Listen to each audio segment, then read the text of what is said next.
Working in sales sucks, and working in sales sucks really hard. You wanna know why?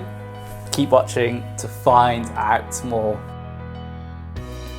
I think I'm killing my plant game by keeping it in here. What's going on, guys? It's Fairhead from Sales Unveiled once again, as always, helping slash through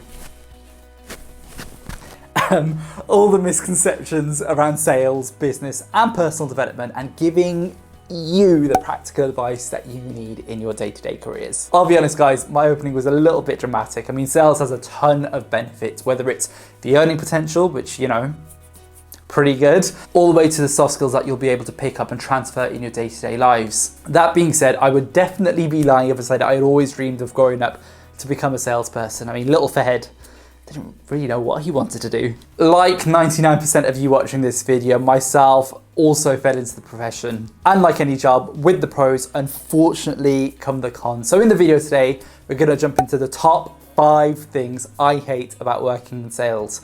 You'll also, hopefully, please stick around to the end of the video, because we have a bonus here that's gonna cover something that I think you're going to enjoy. Should we jump into the video, Jemima? All right, let's do it. Come on! Point 1, the egos. Picture a salesperson in your head, and what is it that you see? Honesty and trustworthiness, unfortunately, are a little bit further down that list, aren't they? Now, for some reason, and I have no actual idea why, the sales profession tends to attract people who, you know, love to compete, are highly competitive, and unfortunately also have quite large egos there as well. I mean, there's always a little bit of ambivalence between salespeople who are even working on the same team or for the same companies. Now, this type of behavior can range from everything like bad-mouthing prospects all the way to hiding their mistakes and highlighting yours to management, which, you know, super ego-driven, douchey move. And those of you who have done that, hopefully none of you guys are watching this. Come on, man. I think all of us in working with sales have at least one person at some point in our career that's kind of established this kind of behavior. So just be aware, if that sales is the career that you want to go after, you might need to be aware of this. You know what shows you don't have an ego, guys? Liking and subscribing this video. So if you're interested in more fantastic content like this one, hopefully, around business, sales, and personal development, absolutely smash that like button. And obviously, do that to the subscribe button. Really helps out the channel. Point 2. Say goodbye to your schedule. So another thing that really genuinely sucks actually about working in sales is that we're not in control of our calendars as much as you would be for other roles like HR, for example. Now, this, simply put, is mainly because, you know, on our day-to-day basis, we have to work around our prospects. So it's not uncommon for the day before to you receive a call from your prospect expecting a meeting first thing in the morning, in person, 200 miles away. I literally have PTSD from some of these meetings. Now, if any of you are watching this are account executives, then I'm really sorry, but this is probably going to affect you a fair bit more than it will do for sales development reps, for example, just because you're much more likely to be building the relationship and have to actually attend and present at these sales meetings. So make sure then, if you do decide to work in sales, do what I do, which is ensure, I can't emphasize this as much, but what am I talking about? I can't emphasize this enough, guys, but what I would say is that please ensure that you take time for yourself. It's so important. And just take a day or a couple of hours just to switch off and be in control of your own calendar for a while. It'll work wonders on your mental health there. Just to focus on whatever you like. Point 3, you're only as good as your last target. So this is probably the most universally hated thing amongst salespeople, and all the salespeople I've come across all hate this part about working in sales. Let's say you've just had an amazing quarter where you've absolutely obliterated your personal target. You've set a brand new record for the company that you're reaching out to. All those fantastic things should put you in good books for the next quarter, right? Absolutely not.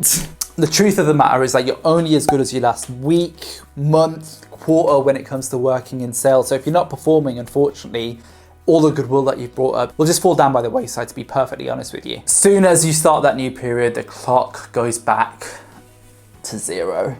Sales, like a lot of professions out there, unfortunately is a what have you done for me lately type scenario, which means that even if you want to take it easy for a couple of hours, unfortunately you probably don't have that ability working in sales there as well. Point 4, super high turnover. So for some of us in the jobs that we're in, we feel as though, you know, we've done as much as we physically can in that particular role, and it's naturally time to move on and, you know, grow a career somewhere else. Not if you're working in sales, with most salespeople actually unfortunately being pushed out the door before they can really establish what it is that they want. The average tenure for a salesperson, regardless of position, not too sure how you word that, but regardless of the position they're in, is around about 18 months. And the sad truth and the reality is that most salespeople don't even make it that long and are pushed out the door far earlier than that. Now, the best way that I've found to actually stay in sales roles for a significantly longer period than that actually is simply put by, just really doubling down and understand that, regardless of how good you are, it's always going to be a learning curve.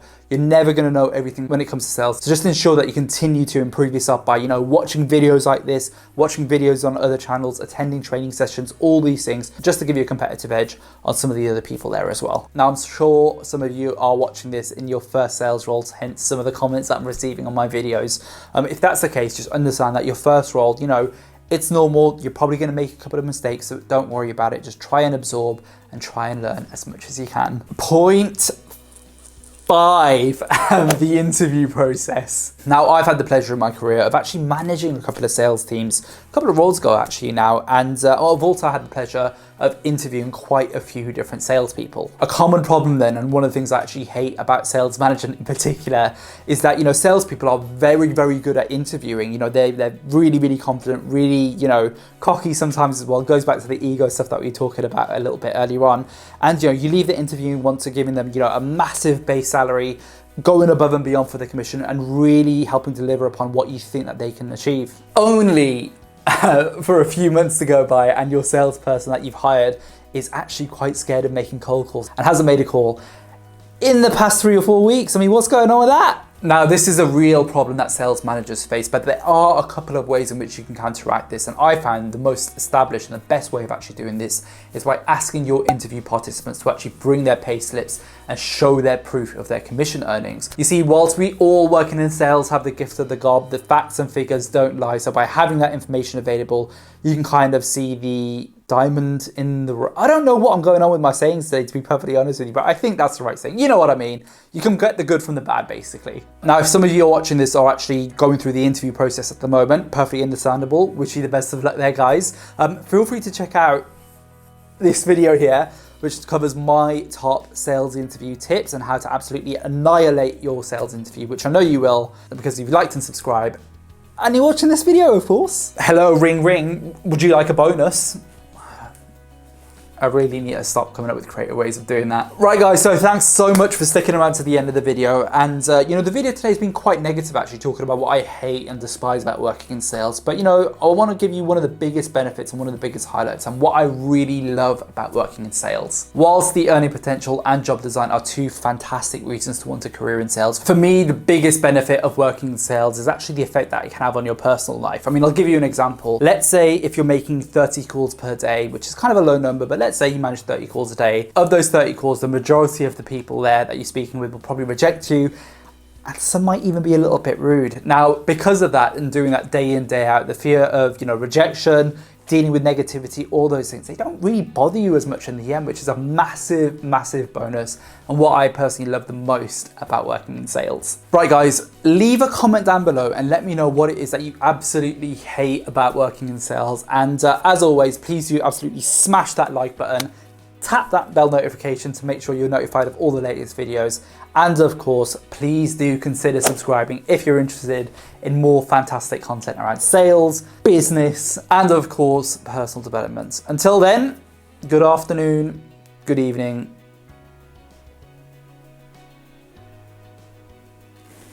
and good night.